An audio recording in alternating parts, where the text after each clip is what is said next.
공교육 전문가들과 함께 입시 정보와 지원 전략을 알아보는 입시의 정석 시간입니다. 올해 입시는 의과대학 증원과 무전공 확대로 변수가 많죠. 그런데 최근 중요한 변수가 하나 더 공개됐습니다. 바로 첨단학과 모집 인원이 증가한 건데요. 어떻게 대비하면 좋을지, 또 대학별로 발표하고 있는 입시 결과는 어떻게 활용할지 알아봅니다. 먼저 영상부터 보고 오겠습니다.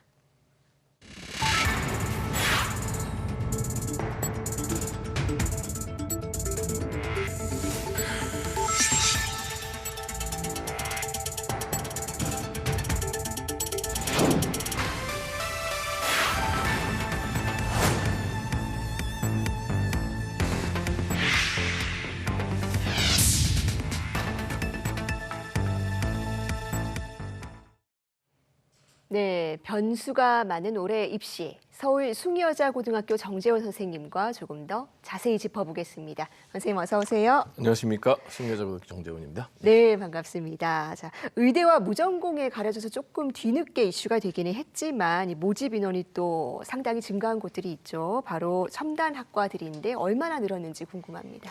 일단 서울대학교가 한 25명 정도 증가했고요. 연세대학교가 60명, 고려대학교가 57명, 성균관대학교가 22명 등 서울과 수도권 대학에서 569명이 증가했고요. 그다음에 이제 지방 거점국립대학인 부산대나 경북대 등의 그리고 또 지방의 이제 사립대학까지 해가지고 576명 정도 순증됐습니다. 순증이라는 말은 그 무전공 같은 경우에는 이제 기존에 있는 학과에서 이제 재배치되는 건데 이것은 이제 재배치 없이 그냥 새롭게 모집 정원을 증원했다라는 그런 의미입니다.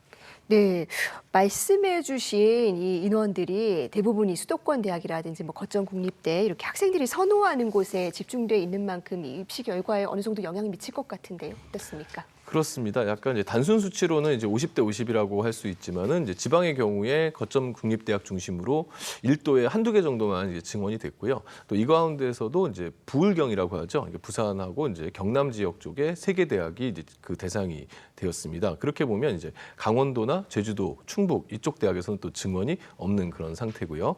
그러다 보니까 이제 수도권에 좀 많이 몰리긴 하는데요.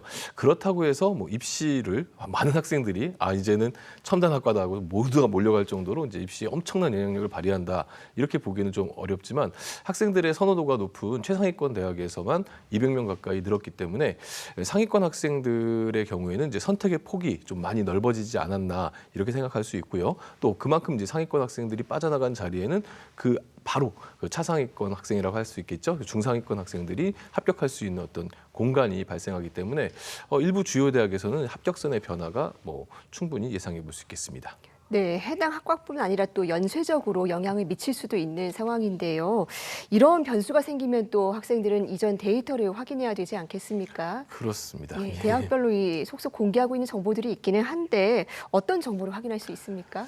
네, 사실은 이제 이 부분이 올해 입시를 좀 어렵게 만드는 부분이기도 한데요. 그러니까 진학지도에는 이제 두 가지의 축이 있습니다. 이제 하나는 이제 데이터고요. 또 하나는 이제 경험입니다. 근데 이제 올해 같은 경우에 예년의 데이터, 그러니까 모집 정원, 학과별 모집 정원 이런 부분들 예년의 데이터가 그렇게 크게 도움이 되지 않을 수 있다 이런 전망이 있고요. 또 하나는 이제 워낙 올해 입시가 많이 바뀌다 보니까 진학 담당 교사나 경험 있는 3학년 담임 선생님들조차도 이런 상황이 처음인 거예요. 그래서 데이터와 경험 이 모두가 좀 대처하기가 좀 쉽지 않은 이제 그런 상황이 아닐까 이렇게 생각해 볼 수 있고요.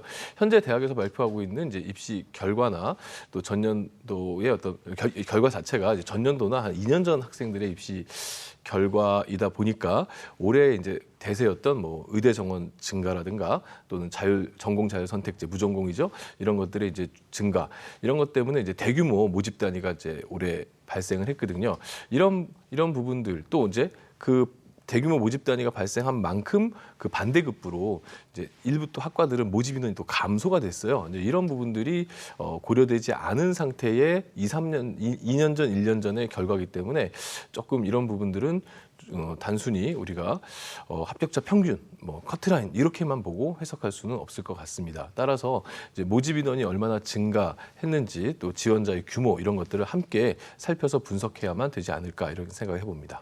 네, 수험생 입장에서는 방향 잡기가 조금 까다로워졌을 것 같은데 어쨌든 뭐 최선을 다해봐야 되겠죠. 이 같은 점수더라도 어떤 대학에 지원하느냐에 따라서 또 순위가 바뀔 수도 있습니다. 이 대학별로 전형 요소가 다르기 때문인데 그렇다면 수험생들이 예년 데이터를 확인할 때 어떤 점을 눈여겨봐야 될까요? 우선 이제 학생부 교과 전형을 지원할 때는 이제 전년도 합격선을 이제 확인을 해야 되는데요. 특히 한 3년치 정도의 이제 평균 정도를 확인하는 것이 이제 좋습니다. 또 이제 여기에서 뭐 지원 대학과 모집단에서 요구하는 이제 반영 교과가 다 이제 다르고요. 또 반영 교과마다 가중치가 또 다르고 또 이수단위 적용 여부, 또 학년별 가중치 이런 것들이 좀 다 다르니까 이런 걸 다 모두 고려를 해야 되겠고요. 이런 부분들은 이제 보통 대학의 입학처 홈페이지에 들어가시거나 또 개별 학교에서 선생님들이 사용하시는 프로그램들이 있어요. 이런 프로그램들을 이용하면은 해당 대학의 학생의 개인 교과 성적을 쉽게 산출해 볼 수가 있습니다. 그럼 이 산출된 교과 성적과 대학 입시 결과들을 이제 비교해 보면서 준비하는 것이 이제 첫 번째로 할 일이 되겠고요. 이제 두 번째는 이제 지원하고자 하는 이제 대학의 수능 최저학력 기준이 있습니다. 이런 부분들이 이제 학생 스스로가 볼 때 내가 통과할 수 있나 뭐 이런 것들이 이제 또 중요하겠죠. 그래서 수능 최저학력 기준이 얼만큼 이제 적용되는지 이런 것들도 학생들이 좀 살펴보셔야 될 것 같습니다. 네, 아무래도 정시 모집보다는 수시 모집에서 수험생들이 고려할 요소가 많은데 수시 모집 입시 결과 볼 때는 어떤 점을 주의해서 봐야 되겠습니까? 뭐 교과 전형 같은 경우는 이제 정량적으로 평가하기 때문에 이제 정시와 마찬가지로 이제 접근을 하면 됩니다. 반면 이제 학종은 조금 다른데요. 지원하는 이제 고등학교의 유형에 따라서 좀 다양할 수가 있습니다. 이제 무슨 말이냐면 학생들이 볼 때 합격선이 굉장히 낮게 나오는 학과들이 있어요. 분명히 내 성적보다 훨씬 좋은 애들이 갈 텐데 왜 이렇게 낮게 나왔지? 이런 경우에는 이제 특목고나 자사고 학생들이 많이 지원한 경우가 많습니다. 왜냐하면 이제 특목고나 자사고의 경우에 교과 전형보다는 이제 학종을 좀 더 선호하는 경향이 강하거든요.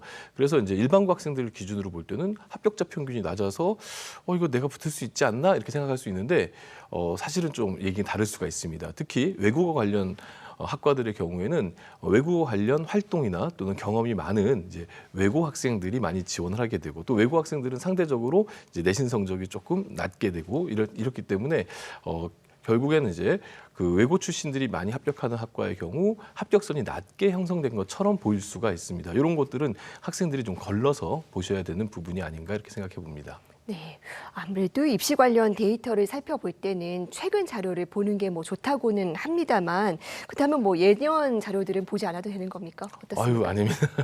3년치 결과물을 이제 확인하는 것이 좋습니다.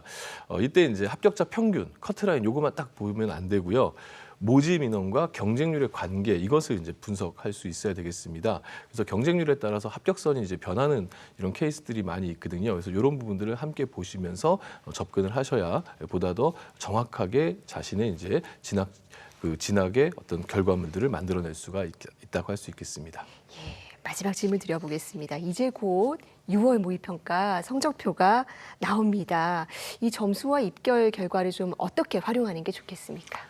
자, 모의고사는 이제 하나의 연습이죠. 근데 사실 자신의 위치를 파악할 수 있는 이제 도구이기도 합니다. 이제 과거에 한 평가원장님께서 이런 말씀하셨어요. 이번 수능은 9월 모의고사 결과에 따라서 3개월 동안 학생들이 공부를 더 할 거라고 예상해서 출제를 했다. 즉 수능이라는 것은 모의고사는 수능을 가는 그 과정에 있다라는 이제 그런 의미를 지니고 있습니다. 따라서 우리 학생들이 이제 6월 모의고사가 어려운 부분도 있고 또 그렇지 않은 부분도 있는데 어떻게 해석하셔야 되냐면 이렇게 쉬운 문제도 나올 수 있고 저렇게 어려운 문제 나올 수 있는 범위가 정해졌구나라고 생각하시고 수능까지 이제 끝까지 좀 노력해 주시는 이런 부분들이 좀 필요할 것 같습니다.